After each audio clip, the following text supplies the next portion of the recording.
پښتون ملتپاله عوامي نېشنل ګوند په 8 فروری شو ټاکنو کې د درغلیو ضد احتجاجي لړۍ کې د جمعې په ورځ په چارسده کې احتجاجي مظاهره وکړه. د نوړاندې په ثوابۍ کې احتجاج کړی او د بلوچستان په چمن کې هم احتجاجي پرلط وهلې دی. وینا کوونکو تور ولګاو چې ریاستي ادارو په شو ټاکنو کې لاسوهنه کړې ده.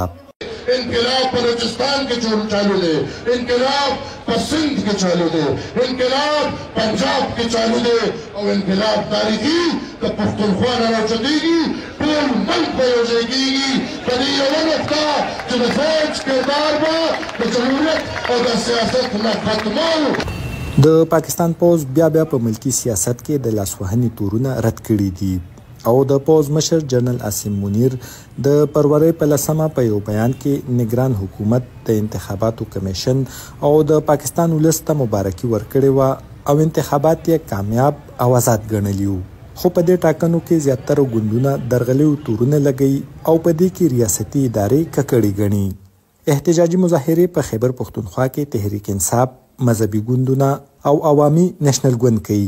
دغسې په بلوچستان کې هم د سیاسي ګوندونو احتجاجي مظاهرې روانې دي او په پنجاب کې هم د تحریک انصاف ګوند پلویان وخت په وخت احتجاجونه کوي.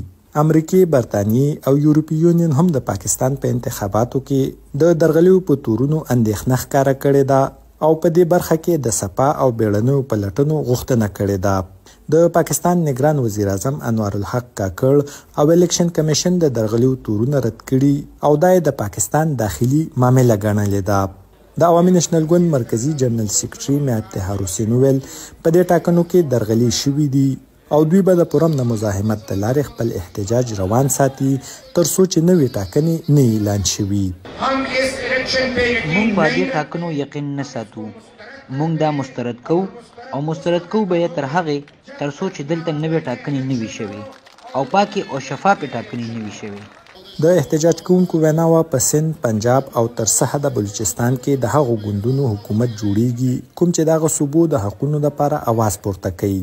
خو وایي په پښتونخوا کې ټول هغه غږونه غلي کړل شوي کومو ګوندونو به چې د صوبې د حقونو دپاره غږ پورته کاوه.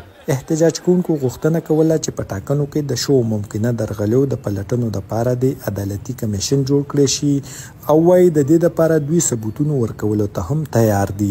د پاکستان د انتخاباتو کمیشن تر اوسه په ټاکنو کې د درغلۍ د تورونو د سپینولو دپاره د کوم کمیشن جوړولو په اړه څه نه دي ویلي. ارشد مومند، وایس اف امریکا، ډیوا، پېښور.